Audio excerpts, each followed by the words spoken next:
దేవునికి స్తోత్రం కలుగును. దేవుని బిడ్డారా, మనము దేవుని యొక్క పాదాల దగ్గర స్థిరముగా ఉండటానికి, కదలకుండా స్థిరులై జీవించాలని మనం జ్ఞాపకం చేసుకున్నాం. అందుకొరకే దేవుడు మరొక మాట మనకు జ్ఞాపకం చేస్తూ ఉన్నాడు. మనం స్థిరులుగా ఉండాలి, కదలకుండా ఉండాలి అని చెప్తే దాని అర్థం ఏంటంటే మనము దేవునితో సాగి వెళ్ళే వారంగా ఉండాలని చెప్తున్నాడు. కాబట్టి సాగి వెళ్ళే వారంగా ఉండాలి, కానీ ఆగిపోయే వారంగా ఎప్పుడు కూడా మనము ఉండకూడదు. సాగి వెళ్తూ ఉంటే ప్రభువుతో పాటు మన జీవితాలకి ఆశీర్వాదం కలుగుతుంది, మేలు కలుగుతుంది. మనము ఎప్పుడైతే ఆగిపోతామో మనం అంతటి గొప్ప భయంకరమైనటువంటి ఆ యొక్క ఫలితాన్ని చూసే వారంగా ఉంటామని దేవుడు తన వాక్యం ద్వారా జ్ఞాపకం చేస్తున్నాడు. అందుకొరకే మనం జాగ్రత్తగా చూస్తూ ఉంటే దేవుడు సాగిపోన్నప్పుడు మనం సాగిపోవాలి, దేవుడు ఆగిపోమన్నప్పుడు మనము ఆగిపోయే వారంగా ఉండాలి. కానీ కొన్ని పరిస్థితుల్లో మనం ఏం చేస్తుంటామంటే దేవుడు సాగిపోవని చెప్పినా మనం ముందుకు సాగలేము, సాగకుండా అలాగే ఉండిపోయేటువంటి వారంగా ఉంటాము. ఆయన ఆగిపోవని చెప్పినా కానీ మనం ముందుకు నడిచే వారంగా ఉంటాము. రెండు కూడా చాలా ప్రమాదం అని జ్ఞాపకం చేస్తున్నాడు. ఆగమన్నప్పుడు ఆగాలి, సాగమన్నప్పుడు మనము సాగాలి. అంతేగాని ఆగమన్నప్పుడు ఆగిపోకుండా సాగినా, సాగిపోమన్నప్పుడు ఆగిపోయినా రెండు కూడా చాలా ప్రమాదం అని దేవుని వాక్యం ద్వారా దేవుడు మనకు సెలవిస్తూ వచ్చాడు. ఇశ్రాయేలు జీవితాల్లో వారు అరణ్య యాత్రలో వెళ్తున్నప్పుడు అడ్డుగా వాళ్ళకి ఏమొచ్చింది? ఎర్ర సముద్రం అడ్డుగా వచ్చింది. ఎర్ర సముద్రం వచ్చినప్పుడు దేవుడు వాళ్ళతో మాట్లాడుతున్నాడు. దేవుని దగ్గర మోసే చెప్తున్నాడు, ప్రభా ఏంటిది, మమ్మల్ని ఏం చేయమంటావని అడుగుతా ఉంటే దేవుడు చెప్పాడు మోసేతో, నువ్వెందుకు మొరపెడుతున్నావు, నేను సాగిపోమని చెప్పాను, మీరు సాగిపోండి అని చెప్పాడు. సాగిపోమన్నాను కాబట్టి మీరు సాగిపోమన్నాడు. కనుక ఆయన సాగిపోవటానికి సిద్ధపడ్డప్పుడు చాలామంది వ్యతిరేకించారు. చాలామంది ఇదిగో అది సముద్రం మనల్ని ముంచి వేస్తుందని చెప్పారు. మోషే మీద తిరుగుబాటు చేశారు. ముందేమో సముద్రం ఉంది, వెనకాల ఫరో సైన్యం ఉంది, మమ్మల్ని అరణ్యంలో చంపడానికి తీసుకుని వచ్చావా అని మోషే మీద తిరుగుబాటు చేశారు. కానీ దేవుడు చెప్తున్నాడు, మీరు ఆగిపోక సాగిపోండి. గమనించారు? మనం ఆగిపోకుండా దేవుడు చెప్పినప్పుడు సాగిపోవాలి. అలాగే వాళ్ళని సాగిపోమన్నాడు. ఎదురుగా సముద్రం ఉన్నప్పటికి కూడా ఆ సముద్రాన్ని దేవుడు ఏం చేశాడు? పాయలుగా చేశాడు. కనుక వారు ఆగిపోయే అవకాశము లేకుండా దేవుడు వాళ్ళని నడిపించాడు ఆరిన నేల మీద. అదే ప్రకారం మనం చూస్తూ ఉంటే సంఖ్యాకాండం 14వ అధ్యాయము 42వ వచనంలో మనం గమనిస్తే, యెహోవా మీ మధ్యన లేడు గనుక మీ శత్రువుల ఎదుట హతము చేయబడుదురు, మీరు సాగిపోకుడి అని సెలవిచ్చాడు. ఇక్కడ ఎదురుగా సముద్రం ఉంది, మీరు సాగి వెళ్ళండి అని చెప్పాడు. ఆ సముద్రాన్ని 2 పాయలుగా చేసి నడిపించాడు. అయితే ఇక్కడ సముద్రం లేదు, ఏమి లేదు. కానీ దేవుడు ఏం చెప్తున్నాడు? దేవుడు మీ మధ్యలో లేడు కనుక మీ శత్రువుల ఎదుట మీరు చంపబడతారు, హతము చేయబడతారు. అందుకని మీరు సాగిపోవద్దు, ఆగిపోండి అని చెప్పాడు. కానీ ఇక్కడ వాళ్ళు సాగిపోవడం ద్వారా వాళ్ళ జీవితాల్లో చాలా ప్రమాదాన్ని తెచ్చుకున్నారు. అందుకొరకే మనము కూడా దేవుని యొక్క సన్నిధిలో సాగిపోమన్నప్పుడు సాగిపోవాలి, ఆగిపోమన్నప్పుడు ఆగిపోవాలి. అయితే దేవుని లేఖనాల్లో మనం గమనిస్తూ ఉంటే సాగిపో అని చెప్పినప్పుడు ఆగిపోయిన వాళ్ళు ఉన్నారు. అయితే ఆ ఆగిపోవడం ద్వారా ఏమైందయ్యా అంటే వాళ్ళ జీవితాల్లో నష్టాన్ని తెచ్చుకున్నారు. సాగిపోమన్నప్పుడు సాగిపోయారు, వాళ్ళ జీవితాలకు ఏమో కలిగింది? ఆశీర్వాదం కలిగింది. కాబట్టి ఇక్కడ దేవుని యొక్క సన్నిధిలో మనం గమనించినప్పుడు ఆదికాండంలో 19వ అధ్యాయం 26వ వచనంలో దేవుడు సాగిపోమని చెప్తున్నాడు. అయితే లోతు భార్య అతని వెనక నుండి తిరిగి చూచి ఉప్పు స్తంభము ఆయను అని ఇక్కడ జ్ఞాపకం చేస్తున్నాడు. ఆ ముందు ఉన్నటువంటి సంఘటన మనం జాగ్రత్తగా మనం చూస్తూ ఉంటే దేవుని యొక్క దూతలు ఏం చేశారు? సొదొమ గొమొర్రా అనేటువంటి ఆ దుష్టకరమైనటువంటి ఆ ప్రాంతంలో నుంచి లోతును తన భార్యను 2 కుమార్తెలను బలవంతంగా బయటకు తీసుకుని వచ్చారు. వాళ్ళని బయటకు తీసుకొని వచ్చినప్పుడు జరిగిన సంఘటన ఏదయ్యా అంటే దేవుడు వాళ్ళతో చెప్పాడు, ఇదిగో మీరు ఆగిపోకుండా మీరు ముందుకు సాగి వెళ్ళిపోండి, ఉదయం అయ్యే వరకు కూడా మీరు ఆగకుండా ఎదుగో ఎదురుగా కిందలో ఉన్నటువంటి ఆ పట్టణం వరకు మీరు వెళ్ళిపోమని చెప్పినప్పుడు లోతు అంటున్నాడు, అయ్యా అక్కడ దాకా వెళ్ళలేక ఆలస్యం అయిపోద్దేమో, అదిగో ఆ దగ్గరలో సోయార్ అనేటువంటి పట్టణం ఉంది కనుక, చిన్న పట్టణం ఊరు, మేము అక్కడి దాకా వెళ్తామంటే దేవుని దూతలు చెప్తున్నారు, అయితే అక్కడ వరకు కూడా మీరు ఆగకుండా సాగిపోండి అని చెప్తున్నారు. మీరు ఆగొద్దు, సాగి వెళ్ళండి.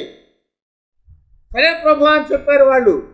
గబగబా ఆ ఇద్దరు కుమార్తెను తీసుకొని లోతు తన భార్య మరి ముందుకు సాగుతూ ఉన్నారు.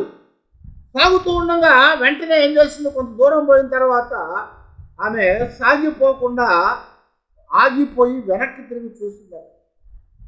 ఆగిపోయి వెనక్కి తిరిగి చూడటం వలన తన జీవితం ఏమైంది, ఉప్పు స్తంభముగా చేయబడిపోయింది అని చెప్తున్నారు. ఉప్పు స్తంభము. ఎందుకంటే దేవుని యొక్క లేఖనాలు యేసు ప్రభువారు ఒక మాట చెప్పారు, ఉప్పు మంచిదే కానీ అది సారము లేనిదైతే దేనికి కూడా పనికిరాదు, అది బయట పారవేయబడి మనుషుల చేత రొక్కబడును అని చెప్తున్నారు. ఉప్పు అనేది చాలా ప్రయోజనకరమైంది, ఉప్పు అనేది చాలా ఉపయోగకరమైంది. ఉప్పు అనేక విధాలుగా మనము ఉపయోగించుకుంటాము.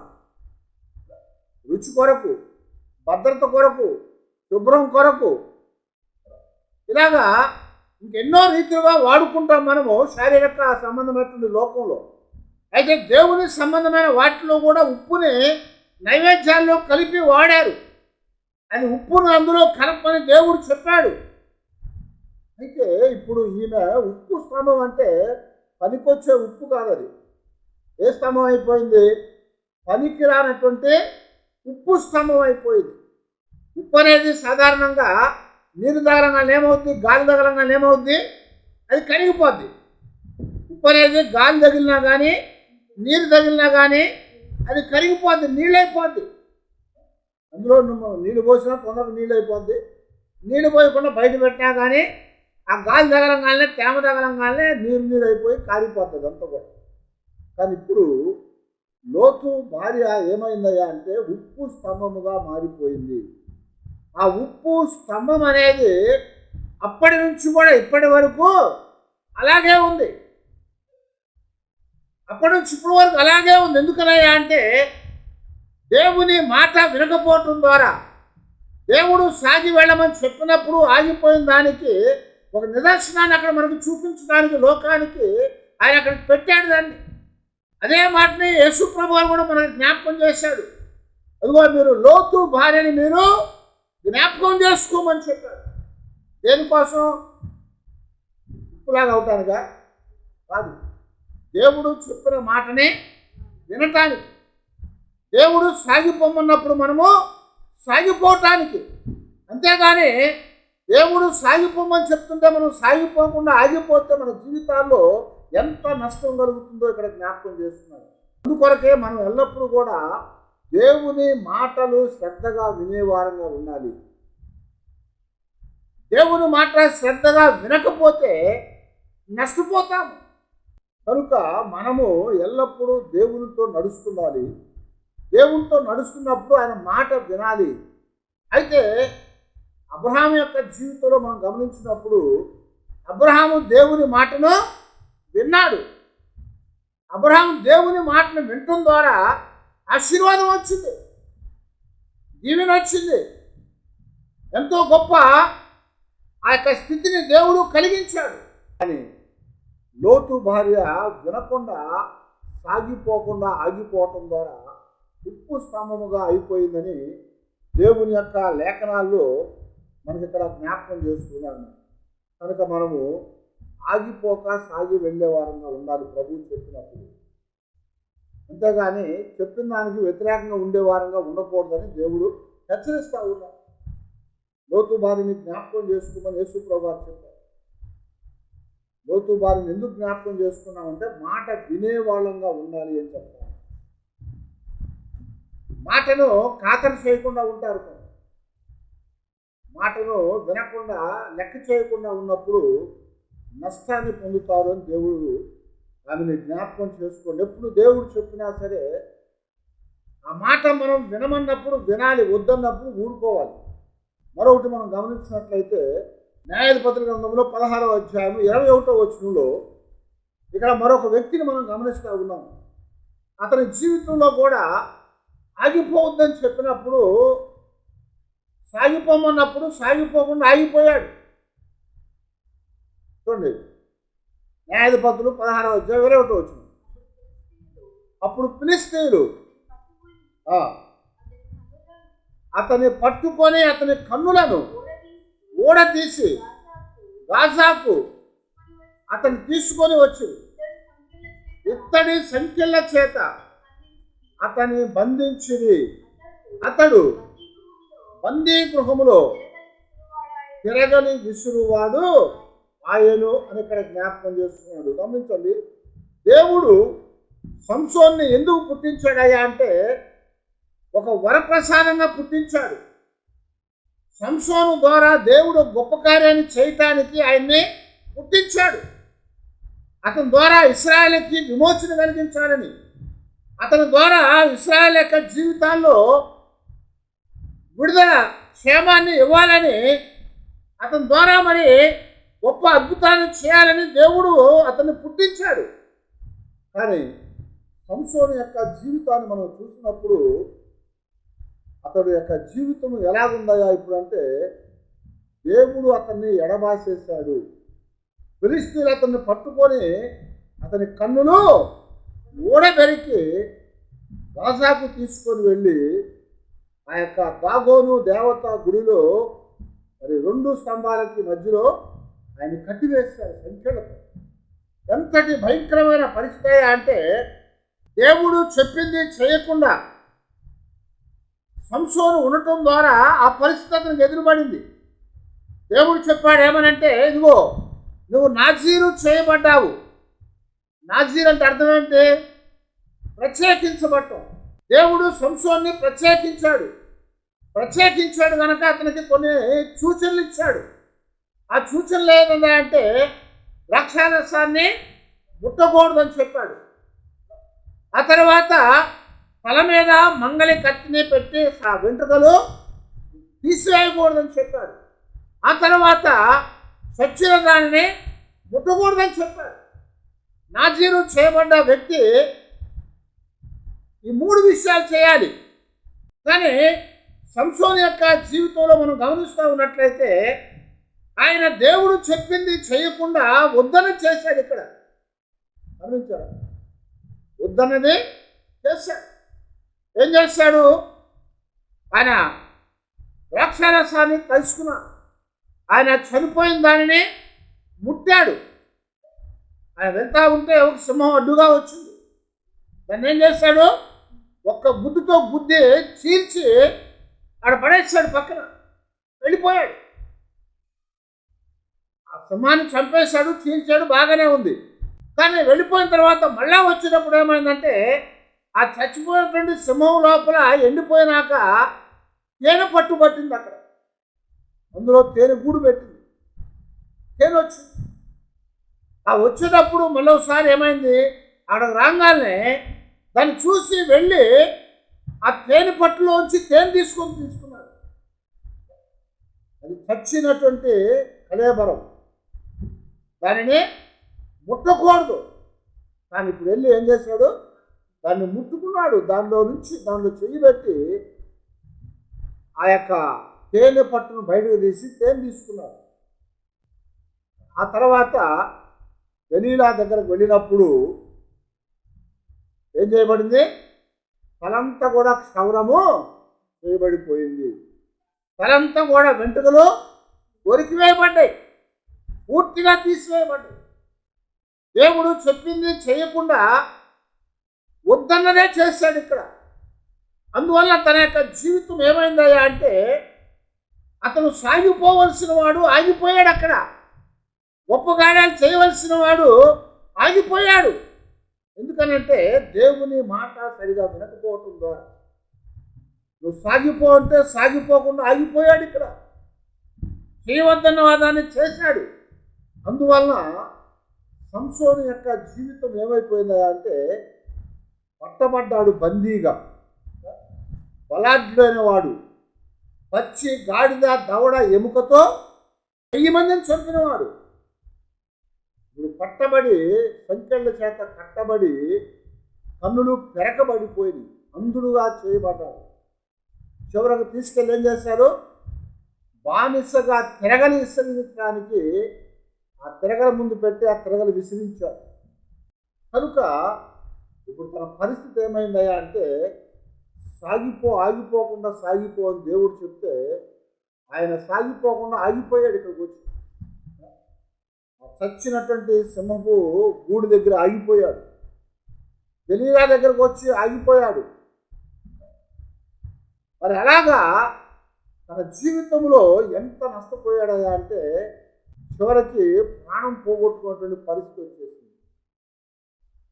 దాగోను దేవతల ముందు 2 స్తంభముల మధ్యలో ఏలగట్టేశారు ఆయన. అయితే కారణం ఏంటంటే ఆగిపోకుండా సాగిపో అని దేవుడు చెప్తా ఉంటే ఆగిపోయాడు కదా. ఎంత నష్టాన్ని తెచ్చుకున్నాడో ఇక్కడ మనకి సంసోను యొక్క జీవితం ద్వారా మనకి తెలియచేయబడతాయి. అందుకొరకే ఎప్పుడు కూడా మనము దేవుడు చెప్పింది చేయాలి. చెప్పింది చేయకుండా మన సొంత ఆలోచనతో, మన సొంత బలముతో, మనకున్నటువంటి సొంత ఆ యొక్క తెలివితో లేకపోతే వివేచన కలిగి ఒక్కసారే కదా ఏమవుతుంది అనుకోకూడదు. మనం ఒక్కసారే కదా ఏమవుతుంది అనుకోకూడదు.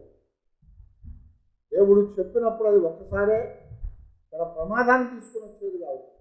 అందుకని అలాంటి పరిస్థితి వారి జీవితాల్లో ఎదురుపడ్డట్టుగా మనం చూస్తాం. కానీ యోసేపు దగ్గరకు వచ్చినప్పుడు ఆయన ఆగిపోకుండా ముందుకు సాగిపోయాడు. ఎన్నో కష్టాలు వచ్చినాయి, ఎన్నో ఇరుకులు వచ్చినాయి. వాటన్నిటిలో కూడా ఏం చేశాడు? దేవుని మాట విన్నాడు. తనను తాను కాపాడుకుంటా దేవుని మాట విని దేవుని యొక్క సన్నిధిలో ఆయన ముందుకు సాగి వెళ్ళాడు. కనుక దేవుడు అతన్ని బానిసగా వెళ్ళినటువంటి వాడిని ఫరో తర్వాత ఫరోగా చేశాడు. అంత ఆశీర్వాదాన్ని ఇచ్చాడు. వినటం వల్ల అలాగుంటుంది, వినకపోవటం వల్ల అలాగుంటుంది. అయితే ఇక్కడ సంసోను దేవుని వాగ్దానాన్ని నెరవేర్చడానికి, ఫిలిష్తీయుల యొక్క చేతిలో ఉంచి ఇశ్రాయేలుని విమోచించడానికి పుట్టించబడ్డాడు. కానీ తన జీవితంలో దేవుని మాట వినలేకపోయాడు. అందువలన బందీగా, మరి బానిసగా, అంధుడుగా, తిరగలిసిరేవాడుగా చేయబడి ఒక అన్య దేవత ఎదురుగా కట్టివేయబడ్డాడు. అందుకొరకే మనం దేవుడు చెప్పినట్టుగా వినగలగాలని దేవుడు మాట్లాడుతున్నాడు. వినకపోతే చాలా నష్టం కలుగుతుందని చెప్తున్నాడు దేవుడు. అలాగే మనం గమనిస్తూ ఉన్నట్లయితే అపోస్తుల కార్యాల్లో 5వ అధ్యాయము 5వ వచనం ముందు అక్కడ 2 భార్యాభర్తలు కనపడతా ఉన్నారు మనకి. అననీయ సఫీరా అనేటువంటి వారు. అననీయ ఈ మాటలు వినుచూనే పడి ప్రాణము విడువగా వినిన వారందరికీ మిగుల భయము కలిగాను. ఆ తర్వాత అతను తీసుకెళ్ళారు, పాతి పెట్టారు. తన భార్య వచ్చింది, అదే మాట జరిపాడు. ఆమె కూడా అలాగే పడిపోయి చనిపోయింది. తీసుకెళ్ళి 2 పాతి పెట్టేశారు. ఎందుకంటే దేవుడు ఇక్కడ వాళ్ళ జీవితాల్లో ఒక పాఠం చెప్తున్నాడు. మనం ఎప్పుడైనా సరే పరిశుద్ధాత్మకి వ్యతిరేకంగా ఉండేవాళ్ళం ఉండకూడదు అన్నాడు. పరిశుద్ధాత్మకి అబద్ధం చెప్పేవారంగా ఉండకూడదు. పరిశుద్ధాత్మ అంటే ఏంటి? అది దేవుని యొక్క శక్తి, దేవుని యొక్క సంచారం. అది దేవుడే పరిశుద్ధాత్ముడు. మనం దేవునికి అబద్ధం చెప్పగలుగుతామా? మనం దేవునికి వ్యతిరేకంగా ఏమైనా దాచిపెట్టగలుగుతామా? ఏమి చేయలేము. ఆయన నేత్రము ఏం చేస్తుందట? భూలోకం అంతా కూడా సంచారము చేస్తూ ఉన్నారు. ఏది ఎక్కడ ఉన్నా అదంతా కనపడుతుంది దేవునికి. పాతాళము, అగాధ కూపము ఆయనకు తేటగా కనపడుతున్నాయి. మరి నరుల హృదయములు మరి తేటగా కనపడును అని చెప్పాడు వాక్యంలో. అవును, మరి తేటగా కనపడుతుంది. ఎందుకంటే ఎక్స్రే ముందు నుంచుంటే ఏమవుతుంది, లోపల ఉన్నదంతా బయట కనపడిపోతూ ఉంది. స్కాన్ దగ్గరికి వెళ్ళంగానే ఏమవుతుంది, బయట అంతా కూడా కనపడిపోతూ ఉంది.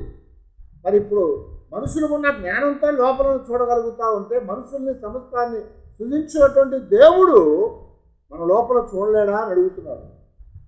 అయితే ఇక్కడ ఈ అననీయ సఫీరా అనేవాళ్ళు దేవుని యొక్క పరిశుద్ధాత్మకు వ్యతిరేకంగా నడుచుకున్నారు.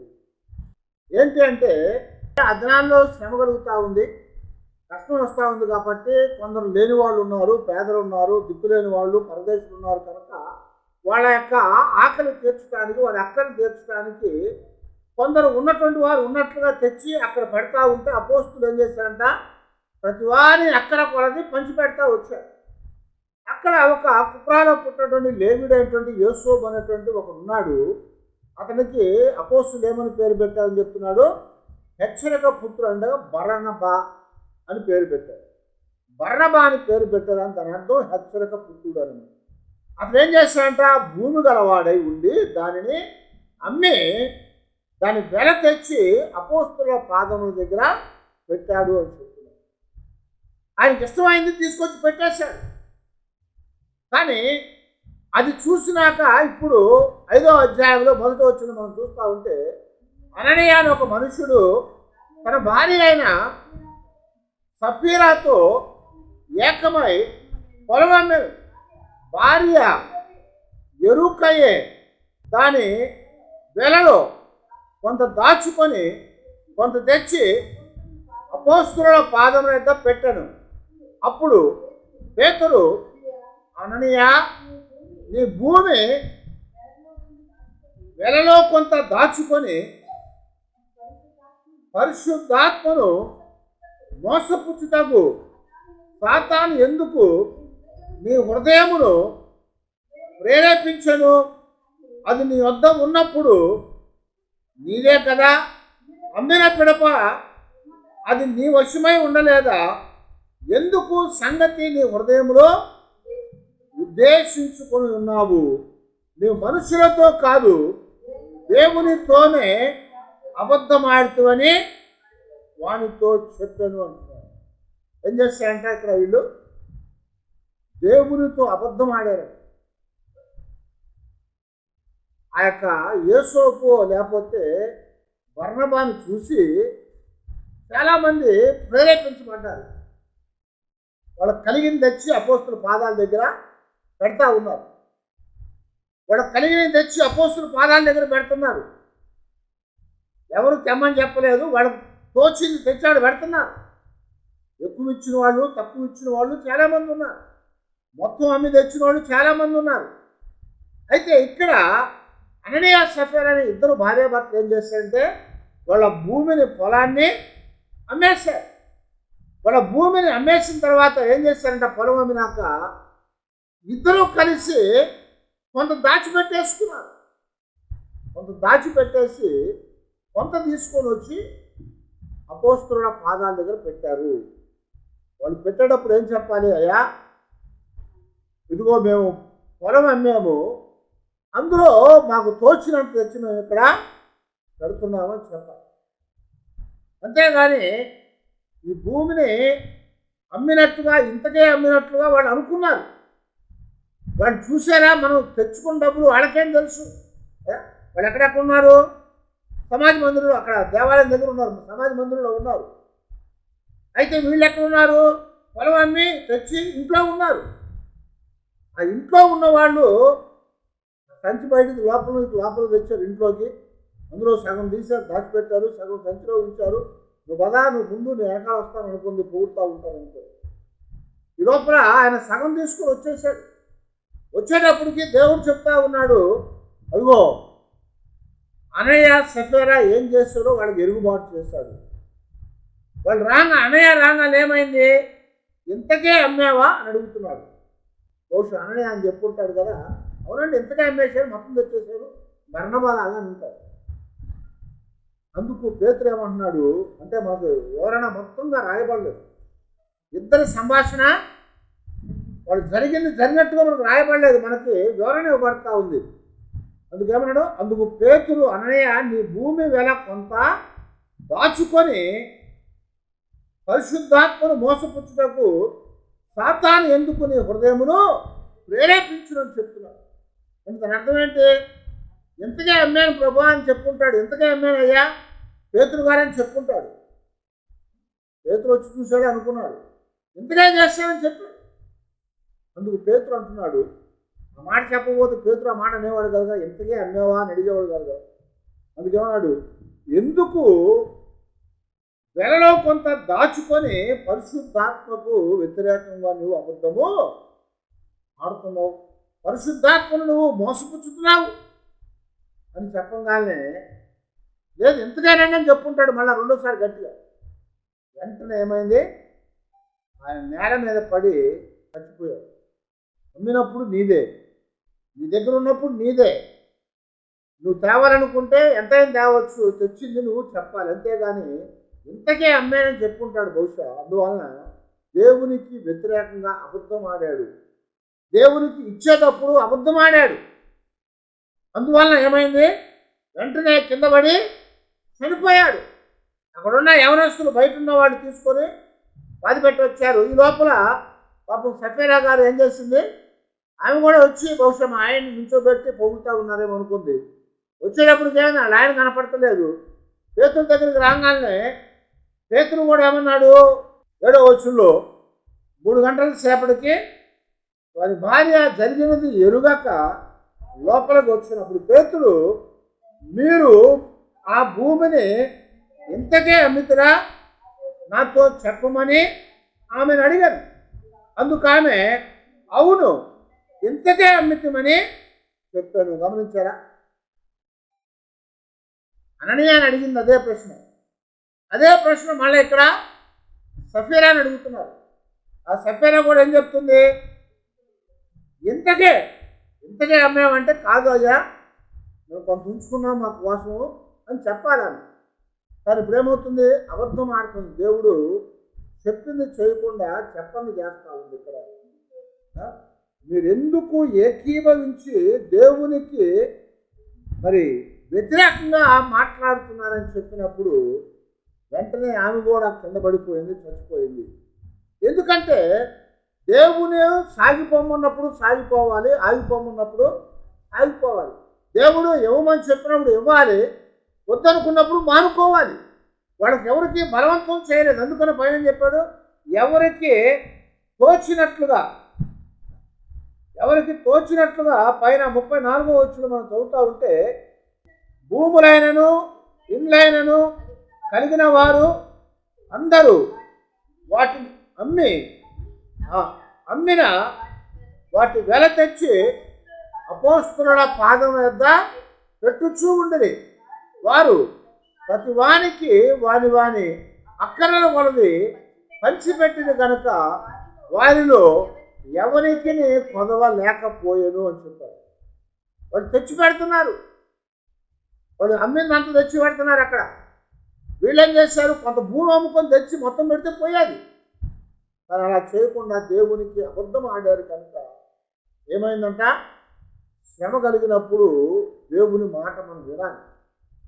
ఏదో పొగడ్త కోసం వాళ్ళు చేసేదే కానీ మరి దేనికి చేయలేదు. అందుకనే పౌలు గారు ఏం చెప్పాడంటే, అదిగో మరి ఇవ్వగలిగిన దానికంటే ఎక్కువగా ఇచ్చి అభివృద్ధి పొందిన వాళ్ళు ఉన్నారు, ఇవ్వగలిగిన దానికంటే తక్కువ ఇచ్చి దేవుని యొక్క శాపాన్ని కీడుని అనుభవించిన వారు, పేదరికాన్ని అనుభవించిన వారు ఉన్నారని చెప్తున్నారు. కనుక ఇవ్వటంలో కూడా దేవుడు చెప్పాడు, ఇవ్వమన్నప్పుడు ఇచ్చేయాలి, వద్దనుకున్నప్పుడు నువ్వు మానుకోవాలి. కానీ దేవుని యొక్క పరిశుద్ధాత్మకే వ్యతిరేకంగా ఏం చేశారు, ఇద్దరు కూడా ఏకీభవించి అబద్ధం ఆడారు. అందువలన వాళ్ళు సాగిపోకుండా ఆగిపోయారు. కాబట్టి వాళ్ళ జీవితాల్లో ఏమైంది, వాళ్ళు కింద పడి చనిపోయినటువంటి వారుగా చేయబడ్డారు అని.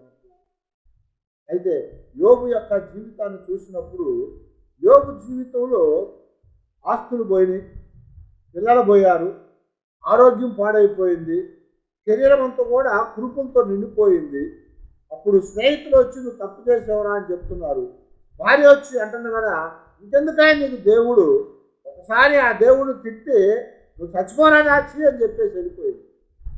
అందుకని అంటున్నాడు కదా, దేవుని చేత మేలు అనుభవించుతూ మాత్రమే తగునా, కీడు అనుభవింపదగదా. మూర్ఖురాలు మాట్లాడినట్లుగా మాట్లాడుతున్నావు ఎందుకు? ఎంత అనుభవించావు నువ్వు? 60-70 సంవత్సరాలు యోబుతో ఉండి ఆయన చూసినటువంటి ఆమె శ్రమ కలగంగానే, బాధ కలగంగానే ఏమంటుంది వచ్చి, ఎందుకే నీ భక్తి? ఏం దేవుడే ఆ దేవుడు? ఒకసారి దూషించి చచ్చిపోరాదా అని చెప్పి. అందుకు యోబు అన్నాడు, మూర్ఖురాలు మాట్లాడినట్టు మాట్లాడుతున్నాడు. అలాగే మాట్లాడగా, దేవుడు ఇచ్చాను, దేవుడు తీసుకున్నాను, దేవునికి మహిమ కలుగును గాక. హల్లెలూయా. కాబట్టి దేవుడు చెప్పినట్టుగా మనం చేయాలంటే. అయితే ఇక్కడ అననీయ సఫీరాలు ఇద్దరు కూడా ఏం చేశారు? దేవుని యొక్క సన్నిధిలో దేవునికి వ్యతిరేకంగా, పరిశుద్ధాత్మకు వ్యతిరేకంగా అబద్ధం ఆడారు. వారు ఎరుకనే, వారు భార్య ఎరుకనే భర్త, భర్త ఎరుకనే భార్య, ఇద్దరు కూడా కూడుకొని మాట్లాడుతున్నారు. వాళ్ళిద్దరూ కూడా ఏకీభవించారు. అందువలన దేవుడు చెప్పిన దానికి వాళ్ళు వ్యతిరేకంగా ఉన్నారు. ఆగిపోకుండా సాగిపోమంటే వాళ్ళు ఆగిపోయారు. అందువలన ఏమైంది? వాళ్ళ జీవితాల్లో నష్టాన్ని పొందిస్తున్నారు. మరొకటి గమనించినట్లయితే మొదటి రాజుల గ్రంథం 11వ అధ్యాయంలో మొదటి నుంచి మనం గమనిస్తూ ఉంటే సొలొమోను గురించి మనకు రాయబడతా వచ్చింది. అంటే అతని భార్యలు అతని హృదయమును విప్పివేసింది అని మాట్లాడుతున్నారు. ఆయన దేవుని యొక్క సన్నిధిలో దేవుని జ్ఞానాన్ని, దేవుని యొక్క వివేచనని, దేవుని యొక్క తెలివిని, దేవుని సంబంధమైన సమస్తమైనటువంటి ఆ సంపదను కలిగి ఉన్నాడు. సొలొమోను వంటి వాడు ముందు కానీ తర్వాత కానీ మరొకడు లేడు అని చెప్పాడు భూమి మీద. అంతటి జ్ఞానం ఇచ్చాడు. అలాంటి వాడు దేవుని మాట వినకుండా పోయాడు. దేవుడు అని చెప్పాడు, మీరు ఎవరు కూడా ఇతరమైన దేవతలను అనుసరించి వాటిని పూజింపకూడదని చెప్పాడు. ఇశ్రాయేలుకి ఇచ్చిన ఆజ్ఞలు 10 ఆజ్ఞలు అదే ఉంది. అక్కడ మొట్టమొదటి ఇచ్చింది రెండో ఆజ్ఞ కూడా అవే. దేవుడు తప్ప మరొక దేవుడు ఉండకూడదు. కానీ ఇప్పుడు సొలొమోను ఏం చేశాడంట? ఫరో కుమార్తెను వివాహం చేసుకున్నారు. ఇప్పటికీ భార్యలు ఉన్నారు. ఫరో కుమార్తెను వివాహం చేసుకున్నారు. ఆ ఫరో కుమార్తె కాక ఇంకా అనేకమైన స్త్రీలను ఆయన మోహించి వివాహం చేసుకున్నాడు. 700 మంది భార్యలు, 300 మంది ఉపపత్నులు. వాళ్ళందరూ ఏం చేశారంటే ఇప్పుడు అతని మనస్సును విప్పివేశారు. అతని భక్తి అంతను కూడా తీసివేశారు. అతనికి ఉన్నటువంటి దైవ సంబంధమైన సమస్తాన్ని కూడా ఏం చేశారు? పోయేట్లుగా చేశారు. ఇప్పుడేమైందంటే ఆ సొలొమోను దేవుని మాట వినకుండా, భక్తిలో సాగిపోకుండా, దైవ సంబంధమైన విషయాల్లో సాగిపోకుండా ఏమయ్యాడట? ఆగిపోయాడు. ఇప్పుడు సొలొమోనుకున్న భక్తి పోయింది. సొలొమోను దేవుని ఆరాధించేవాడు దేవుణ్ణి ఆరాధించకుండా ఏం చేశాడు? అన్య దేవతలకు ప్రతిమలు పెట్టి, బలిపీఠాలు పెట్టి వాటిని పూజించడం ప్రారంభించాడు. సొలొమోను కూడా దేవునితో తనకున్నటువంటిది, దేవుని యొక్క సన్నిధిలో ఆయన ముందుకు సాగేటువంటి దానిని ఏం చేశాడంట? ఆగిపోయాడు. దేవునితో సాగట్లేదు. దేవునితో సాగకుండా ఏం చేస్తున్నాడు? లోకం అంటే అన్య దేవత సంబంధమైనటువంటి విగ్రహాల జోలికి వెళ్ళిపోయాడు. అందువలన మన జీవితంలో ఏమైందయ్యా అంటే సమస్తమైనటువంటి శాపాన్ని పొందించుకున్నాడు. తన భార్యలు అతని మనస్సును విప్పివేశారు. అంతేకాకుండా వాళ్ళకి బలిపీఠాలు కట్టించాడు, ఉన్నతమైన స్థలాన్ని కట్టించాడు, దేవతా ప్రతిమలు కట్టించాడు.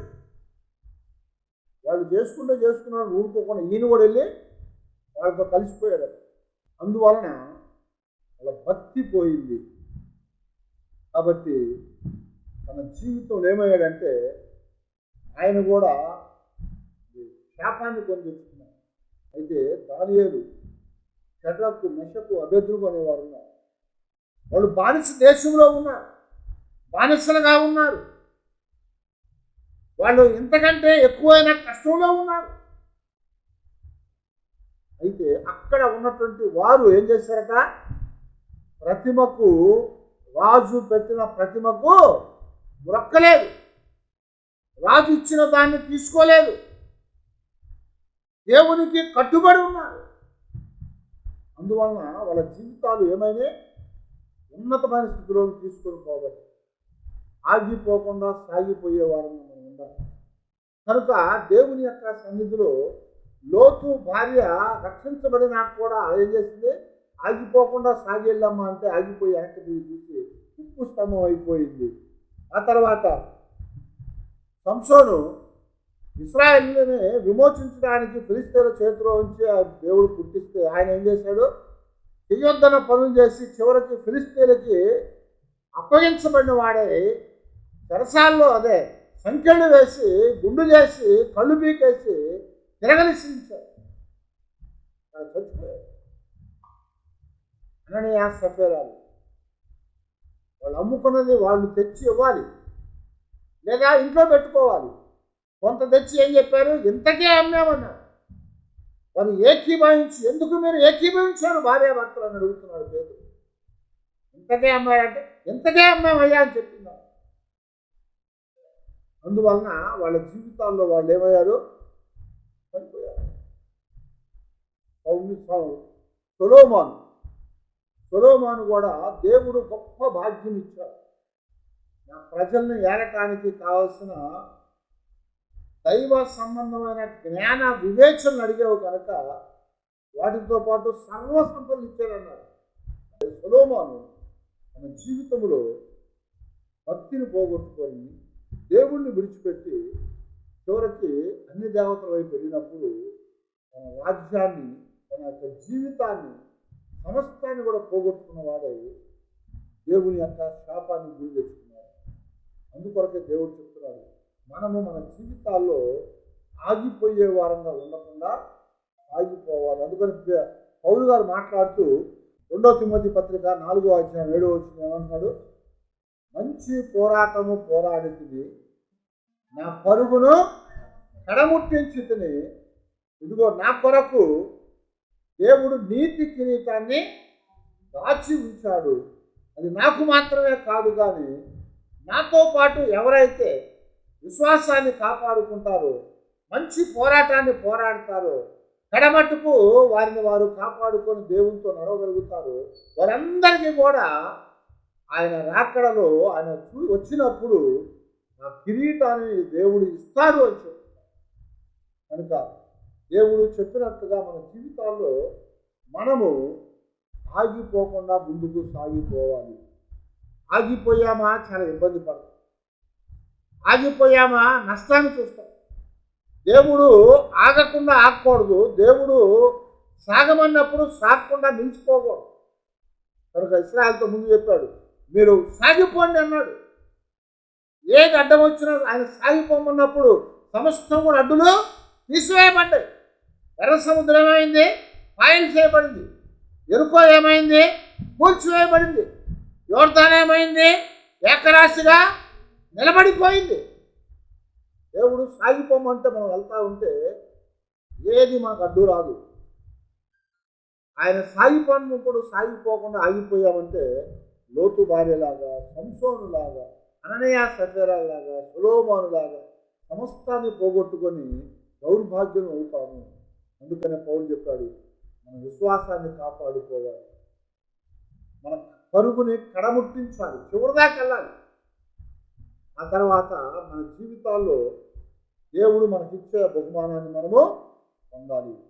దాని కొరకే మనం మన జీవితాన్ని దేవుడికి అప్పగించుకున్నాం. కనుక విశ్వాసులుగా, దేవుని పిల్లలుగా మనం అందరం కూడా ప్రభు కొరకు ఎదురు చూసి ఆయన చెప్పినట్టుగా మనం సాగిపోయి మన జీవితంలో గమ్యాన్ని చేరుకునే వరకు మనం వెళ్ళాలి.